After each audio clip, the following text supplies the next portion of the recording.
Hey girls, it's Danita Young with Booty Bands, and I'm here to show you how to make a smoky black bean beets burger. It is really good, and if you're wanting to curb those cravings of a regular saturated fat, gross, disgusting burger, and instead have a vegan, healthy, delicious, and your body knows how to process, this is for you. So I am super glad to show you this fun and pretty simple recipe. It's actually not too hard. Give yourself about 40 minutes, obviously, to kind of cut things up and etc. And other than that, I'm not the most professional cook for all you extremists and professionals out there, but I enjoyed it and I have fun anyways, and I did it with my girlfriend, so we had a lot of fun.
Alright you guys, so I just finished this burger. I'm gonna go ahead and try it right now.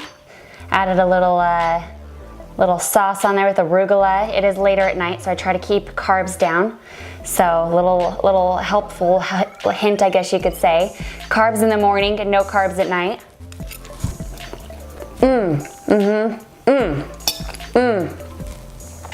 Oh my gosh. Yay!